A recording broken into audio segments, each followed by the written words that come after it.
حضرت ام ہانی رضی اللہ تعالیٰ عنہ کے گھر پہنچتا تھا اور جو دن بھر بات ہوا کرتے تھے وہ شام کو آتا اور اپنے آقا ابن زیاد سے بتا دیا کرتا تھا. ابن زیاد سے ساری باتیں کہہ دیا کرتا تھا. ابن زیاد جب بھی اس کو پکا یقین ہو جاتا ہے کہ مسلم بن عقیل اس وقت ام ہانی کے گھر میں ہے اور ام ہانی کو بلواتا ہے. جب ام ہانی اس کے پاس میں حاضر ہوتے ہیں ام ہانی سے پوچھا کہ یہ بتاؤ تم مجھ سے ملاقات کرنے کے لیے کیوں نہیں آئے ہوئے تھے؟ مجھے یہاں کا گورنر بنایا گیا ہے اور ہمارے تمہارے تعلقات پہلے سے بھی بہت اچھے تعلقات تھے. تم نے مجھ سے ملاقات کیوں نہیں کی ہے؟ تم میرے پاس میں کیوں نہیں آئے ہو؟ تو حضرت ہانی رضی اللہ تعالی نے کہا کہ اے ابن زیاد سنو میری طبیعت خراب تھی اس وجہ سے تم سے ملاقات کرنے کے لیے نہ آ سکا, اس وجہ سے تمہارے پاس میں نہیں آ سکا. اس نے ابن زیاد نے کہا اچھا تمہیں کیا پتا ہے کہ مسلم بن عقیل کہاں ہے؟ تمہیں معلوم ہے کہ مسلم بن عقیل کس کے وہاں رہ رہے ہیں؟ حضرت ام ہانی نے کہا مجھے نہیں معلوم ہے کہ مسلم بن عقیل کس کے وہاں رہ رہے ہیں. تو ابن زیاد غصے سے لال ہو جاتا ہے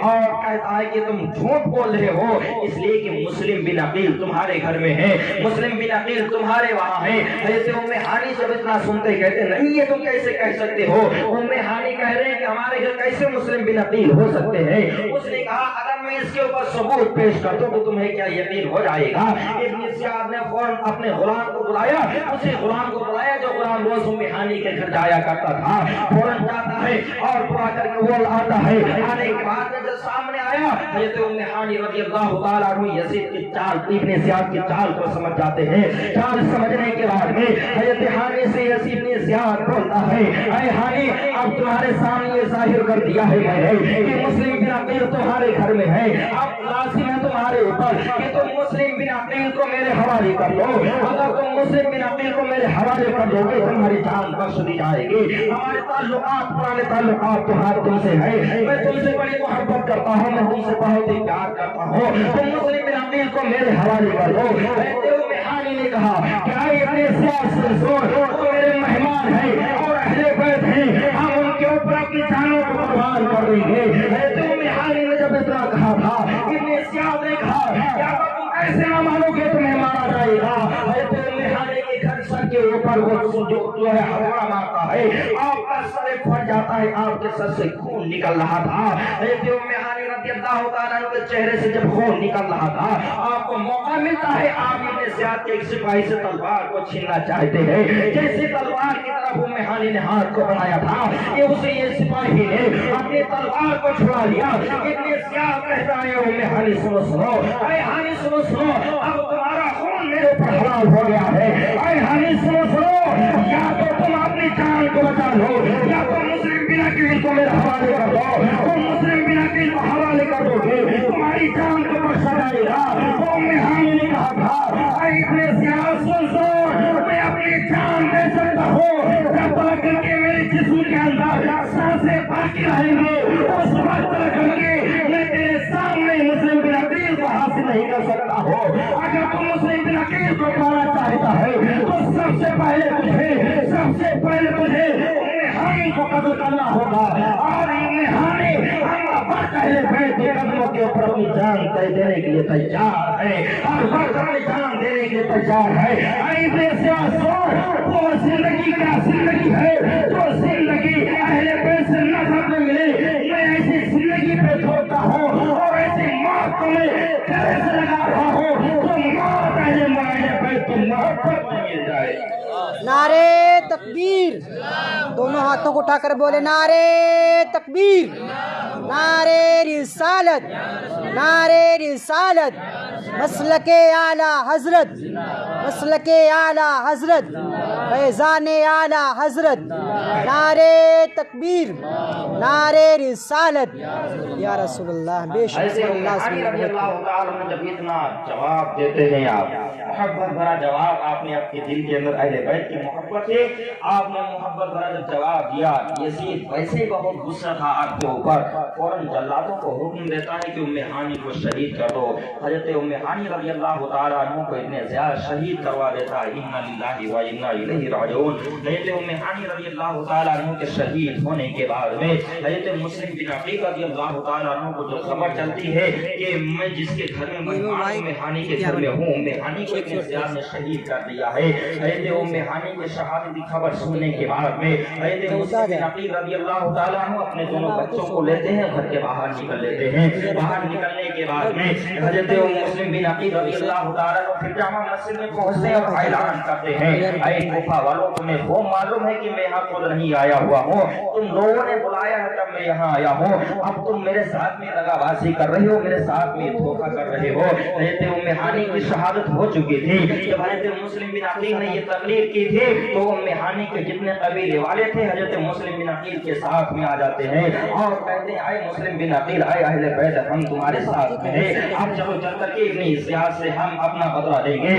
ہانی کا ہم بدلہ لیں گے۔ حضرت مسلم بن عقیل رضی اللہ تعالیٰ عنہ پہنچتے ہیں، کہاں پہنچتے ہیں؟ گورنری ہاؤس کو پہنچتے ہیں اور اس قلعے کا محاصرہ کر لیا۔ قریب تھا کہ آپ قلعے کو فتح کر لیتے، قریب تھا آپ قلعے کے اوپر حملہ کر دیتے، لیکن ایک عادل بادشاہ کی طریقے سے آپ نے اس بات کو سامنے رکھ دیا کہ اے ابن زیاد، اگر بات کے اوپر معاملہ ختم ہو جائے تو میں نہیں چاہتا ہوں کہ ہمارے